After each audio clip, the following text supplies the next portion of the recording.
I would like to talk about the American experience with recidivism. إذا مساء لعبتوا مساء بدء أو شكر المندوبية إدارة السجون على إتاحة هذه الفرصة لي للحديث على التجربة الأمريكية تجربة السجون الأمريكية بخصوص موضوع العود. Just to give you a little background, the United States has 5% of the world's population, yet we have 25% of the world's prisoners. إذا لأعطاكم خلفية بسيطة، الولايات المتحدة الأمريكية لديها 5% من ساكنة العالم و25% من المساجين. And this is even after 20 years of declining crime rates. إذا هذا بعد 20 سنة من تدني مستوى الجريمة بالولايات المتحدة الأمريكية. This is because we give long mandatory sentences. لأن نعطي عقوبات طويلة الأمد. We've had a war on drugs.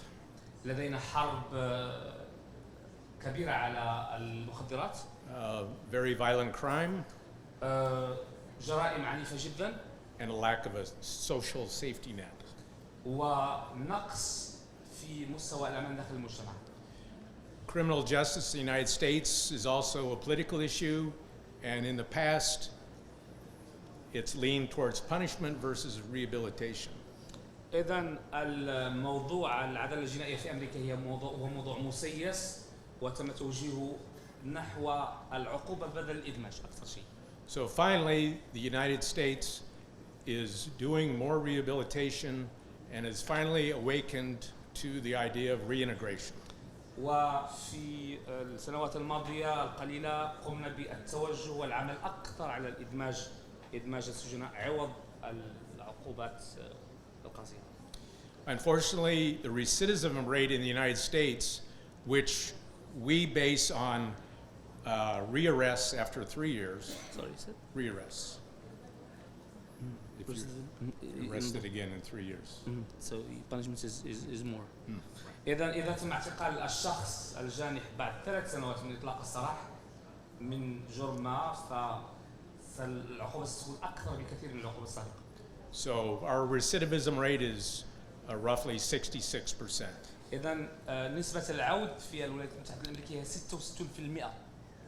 So a lot of people go to prison for simple offenses like bad checks. إذا الكثير من الناس في الولايات المتحدة الأمريكية يذهبون إلى السجن لقضاء محكومية متعلقة بموضوع مثل إصدار شيكات بدون مؤونة. Minor drugs and non-violent crimes. واستهلاك البسيط لبعض المخدرات وبعض الأمور غير عنيفة. So as an example, a burglar in the United States, the average sentence is 16 months. Burglar. Number one. Yes. إذا لص بسيط في الولايات المتحدة الأمريكية يتم الحكم عليه ب 16 شهر. 16 months, right? 16 months. 16 شهر. Our neighbor to the north, Canada, as an example, is 5 months. في كندا 5 شهور. United Kingdom, 7 months. المملكة المتحدة 7 أشهر. So what we've learned is warehousing people does not work. إذا ما تعلمناه هو استضافة الناس تكلفنا الكثير من المال. And if we continually lock the same people up over and over and over again, the system is the failure. إذا تعودنا على استضافة الناس بين موقفتين مرة ومرة فهذا يكلفنا الشيء الكثير ويكلفنا أموال كثيرة من دفع الضرائب في أمريكا. So just briefly, I will talk about how we combat recidivism. إذن باختصار سأتحدث على كيفية محاربتنا لظاهرة العود. And we need to combat it because prisoners struggle to reintegrate. إذن نود بكل قوة أن نكافح هذه الظاهرة لأن السجناء يودون الاندماج بالمجتمع. And the prisons struggle because they're overcrowded and they have not enough budget. والسجون أيضا تقاوم لأنها فيها اكتظاظ كبير وميزانيتها أو الموازنات ضعيفة نوعا ما. So instead of focusing on security, we need to focus on إذن عوض التركيز على الأمن والمقاربة الأمنية التركيز على الإدماج. that will relieve the financial burden إذا هذا لن يثقل كاهل الميزانية ووزارة المالية والخزينة الأمريكية relieve an aging prison population وسيدفعنا إلى عدم إصدار ساكنة سجنية كبيرة في العمر.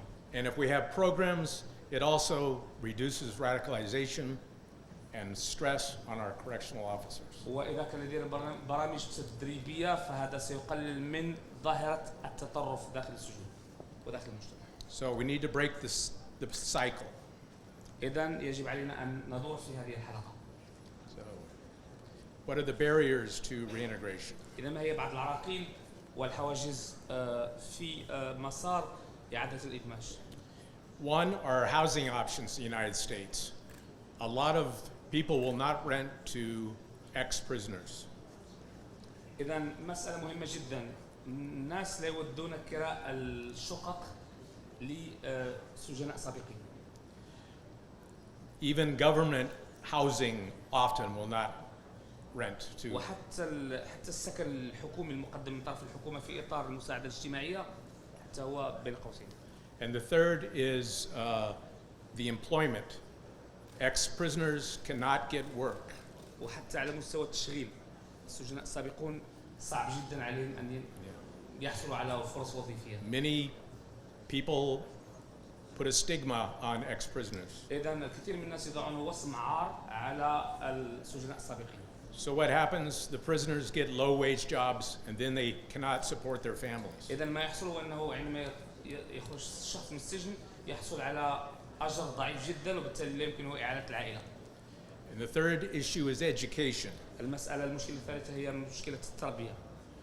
Prisoners in the United States, only 50% have high school degrees. إذا 50% من السجناء بالولايات المتحدة الأمريكية لديهم دراسة ثانوية. That's compared to 85% for the general population. وهذا هو له علاقة ب 85% من الساكن العامة. The problem is only 33% of inmates take advantage of the educational programs offered. إذا المشكل هو أن 33% من الساكنة السجنية يحصلون على ويستفيدون من الدورات التكوينية. We do know that if they take advantage of education, there's a 43% chance then that they will not come back. إذا نعلم أنهم إذا استفادوا بطريقة جيدة من التكوين المستمر فهناك حظوظ ترتفع وترقى إلى 43% لعدم حصول حالة العود مرة أخرى إلى السجن. So for every dollar we invest in education, we save $5 in prison costs. إذا ملي كنستثمروا دولار واحد في التكوين كنوفروا علينا $5 ديال التكلفة السجنية اللي غنخلصوا على الشخص. So breaking the cycle. إذا breaking the cycle. So to ultimately change the offender, إذا نحاول تغيير الجاني.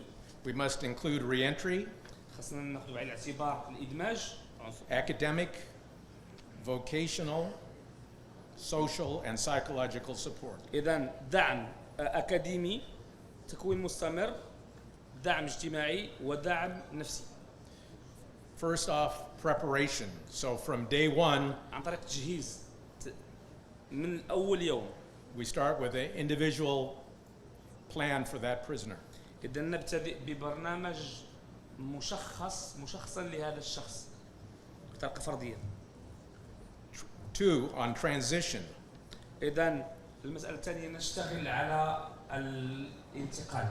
We help find safe housing, إذا نجد سكن آمن، ملاذ آمن، employment, عمل، even getting ID, identification. كنحصلوا ليه على بطاقة تعريف. We know they need to stabilize. إذا كنعرفوا بأنهم خصهم يستقروا.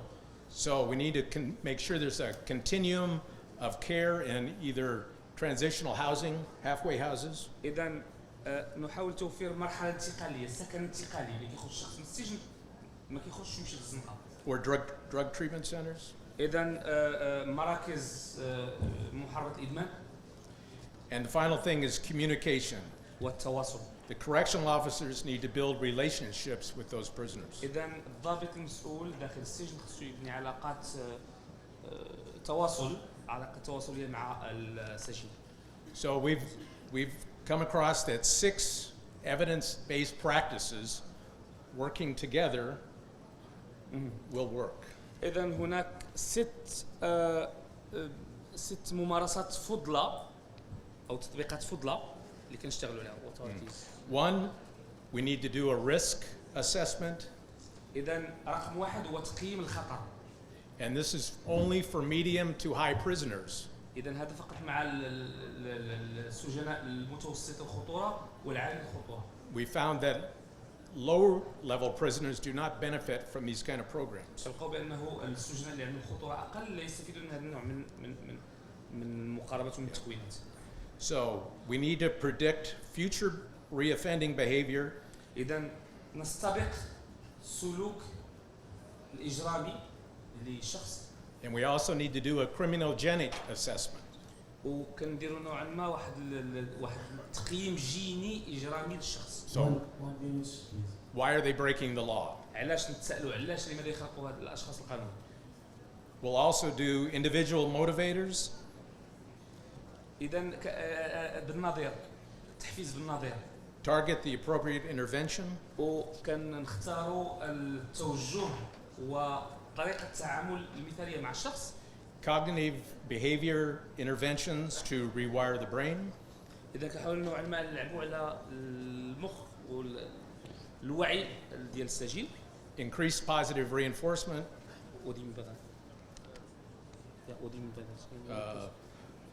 Telling people how well they do. إذا نثني ثناء على أو تحفيز على طريق الثناء على الأشخاص على سلوكيات الأشخاص. And doing ongoing support. ويكون دائما هناك واحد دعم مستمر. The states that have done this have a 22% recidivism rate. إذا الولايات اللي قاموا بهذا اتباع هذه الخطوات ال6 عندها واحد النسبة ديال 22% من حالات العود اللي هي مقارنة بولايات أخرى أقل بكثير. So we continue to seek new methods, looking at other prison systems all over the world. إذا نحن في بحث مستمر على تطوير أنفسنا عن طريق المقاربة ويعني الأخذ من تجارب الآخرين. And the United States government has just announced new criminal justice reform. والولايات المتحدة الأمريكية أطلقت واحد المسار ديال الإصلاح الجنائي بأمريكا. Merci beaucoup. شكرا. Merci.